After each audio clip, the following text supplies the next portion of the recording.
Hi there, this is Deneen TB, your faith-based business strategist and clarity coach. And today we're going to be talking about 3 ways for you to create a following so that you have raving fans when you're ready to launch a product. Won't you join me?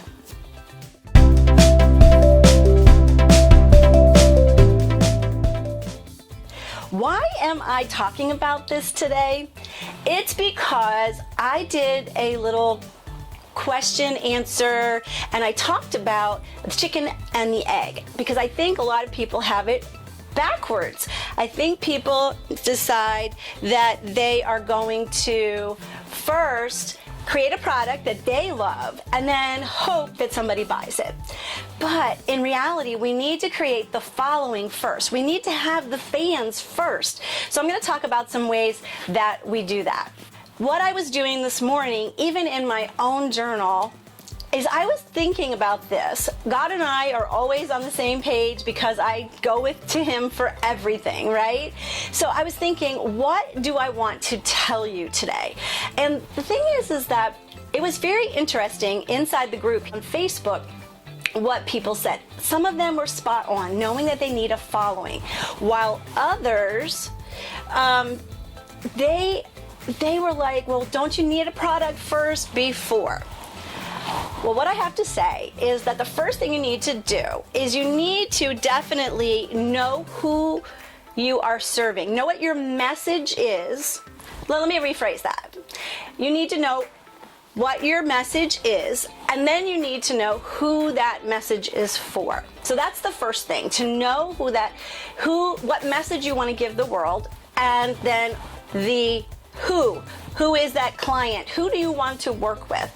Now, I have a lot of different ways to think about this because one of the questions that came up in the survey on Facebook was that, well, don't I want to do what I'm good at? What if I ask my people or ask people and they want something completely different? That's the part where we have to start to put out our message, our expertise, what we do. We have to start to attract people by putting out our expertise somewhere, right? Somewhere. So we have to decide, what is that message going to be, and then who do we want to serve? Let's go back. So what does that mean? So let me give you an example. Let's say that you're a nutritionist, someone in that industry, right? The health and wellness industry. You really have to decide, who is it that you want to help? What message can you strongly deliver that people will see you as the expert for, right? So a nutritionist could go in many different directions. A nutritionist could do weight loss, right? Nutrition for weight loss. I'm going to look down at my notes, sorry. They could just talk about food and how food can heal you. That's a whole nother topic or thing that you can really dig down into for people. You could talk about the benefits of vitamins and how to help people understand vitamins better. You could talk about hormone balance, like you may have had adrenal fatigue and you're really an expert on that, and that's what you can bring to the market. So you have to decide where you're going to sit. I follow a woman who talks about intermittent fasting because that's something that I do. So you have to get really specific. So do you understand when you say, I want to just give people good nutrition? You're not talking to anybody. Who do you want to talk to? Who do you want to give your message to? That's the first thing that you need to decide. Now, I want to tell you that I do have some new courses that have come out that are based on your Christian or biblical, I shouldn't say Christian, I should say biblical woman mentor. And the person that helps you decide who you should be serving is Lydia. It doesn't mean that if you take the quiz, you have to be Lydia in order to take Lydia's course. But her professional development course really hones in and helps you decide who do you want to serve and what is the message that you want to bring to the world. So just a little commercial there, but let's go on. The second thing is, how do I attract these people? How do I get in front of them?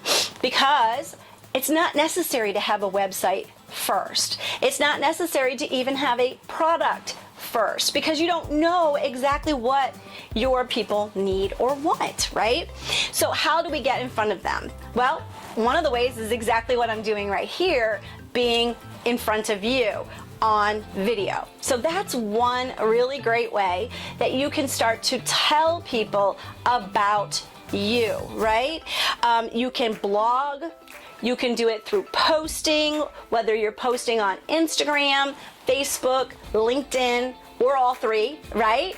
If you are over on Pinterest, Twitter, depending on who you're talking to. And that is a whole nother story about how to find where your people are hanging out. The second one is attracting them to hear that message and them clicking in their brain saying, hey, that's the person I need. That's the expertise that I am looking for. So it can be through all those means that we have now on social media, which I think is amazing to grow that following, right? To grow that following.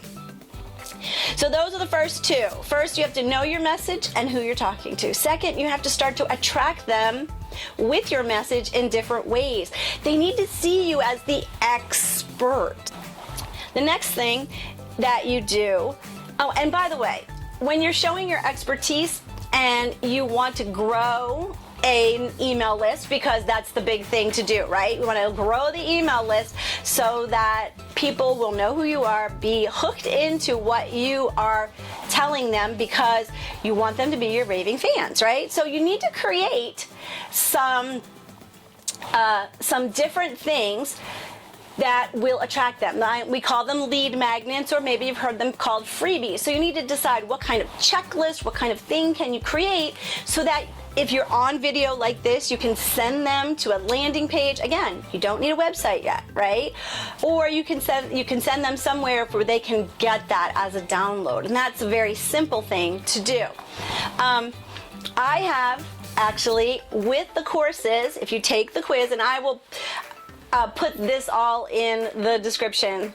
When you take one of the courses that I have, I've already talked about Lydia's course, being your ideal client, trying to hone in on that person in your message, you will get that as a bonus from me. But you can also go to my website, I do have a website, and get that download of the 7 ways to make a very magnetic lead magnet. So you can get that as well. And it's a bonus within my courses.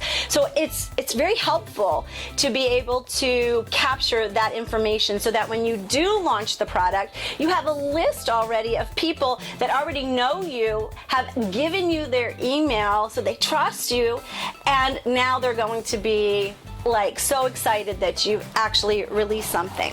And that goes straight into the third one as well. The third one is that you have to ask them what they want. So you're collecting this information. You're collecting people. They may be on your Facebook lives. They may be in a Facebook group that you've created. They may be on YouTube. They may be following you on Instagram. Wherever they're following you, you've got these other people that you can ask, you can survey. Once you've got yourself established and people are coming in, now you can start to ask them for feedback. Ask them for what they need. Listen to them. What are they saying to you when they're asking questions in your lives or on your posts? How are they answering your questions? And get on the phone with them. Have conversations with them. If you see someone who likes something that you said or comments in a DM on Instagram, get on a call with them, chat with them, talk with them. They will love that. That way, you have to do the research. You have to do the work in order to get the following so that you know exactly what they need from you and you deliver it in a way that's exciting for them.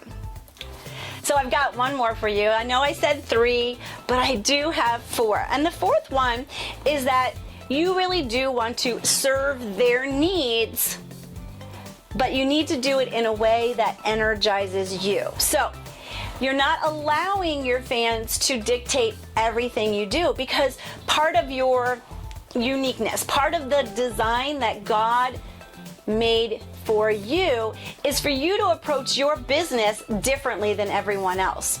So for example, if we go back to the example of the nutritionist, if a nutritionist decides that she or he is going to go into adrenal fatigue and deal with women of adrenal fatigue because they are top executives, that's going to look very different than someone who is talking about intermittent fasting for a wide range of health reasons. By being unique and having a unique solution, you're also attracting people, because the adrenal woman might want to take women on a retreat. That might be her way of doing it because she loves retreats. Retreats have been good for her, and she really feels like she could help kickstart people on a retreat to better adrenal health. Whereas a solution for the intermittent fasting person may be a boot camp or a 90-day plan to jumpstart their process of that, and that could be all online. So you have to think about, how do I, after all the information that I've gotten, how do I want to address the issues, the message that I'm giving? How do I want to share my expertise so that it energizes me? And you just say, this is the way we do it. This is the way I do it. And you can go ahead and list your benefits of why you have decided to present your material this way.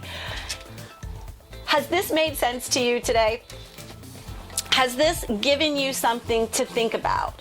I'd love for you to tell me, what do you think is your best part of your design for how God wants you to conduct your business? What is your best design for how God wants you to conduct your business? Is it that one-on-one? Is it through group programs? Is it through releasing something that people can do on their own, the DIY kind of course? Is it something that, what is it, what would you like to do? Then do the research to see if people would buy it. So I've done a lot of research, and the research that I've done so far is that women, specifically Christian business women and entrepreneurs, they want to know how the Bible relates to them doing business. So what have I done? I've created a quiz, and it's taken from, I'm going to show you my book, Clarify 12 Principles to Illuminate Your Calling to the Marketplace. Here, I profile 12 biblical women, 11 who were actual, real, flesh and blood women. Then there's the Proverbs 31 woman who's not a real woman, and we can talk about that later. And what I've done is I've lifted 6 of them out of the book because they were actual business owners. So I will put that in the description to take the quiz to see who is your biblical woman mentor. Who is the one who is most like you? Who are you most like? Who could you learn from? Then you can go to my website and see all the different courses that are there. As I already mentioned, Lydia teaches about that ideal client, right? So if you need help with that and pinpointing that, she may be the course that you have. And remember, you always get all the bonuses. Make sure you scroll all the way down to see what those bonuses are, because they are amazing. You get to hang out with some Christian business women for a couple of hours to mastermind, so that's always amazing. Today, we talked about not only 3 ways, but 4 ways to create your following, show off your expertise, get people as your raving fans, so that when you're ready to release a product, you will be able to do it with success. Thank you so much for being here with me today. Remember to go take the quiz. And of course, you need to subscribe here, ring the bell so you know when a new video comes up. I'm trying to do it every Tuesday and every Friday. Thanks so much for being here with me, and as always, be filled to overflowing.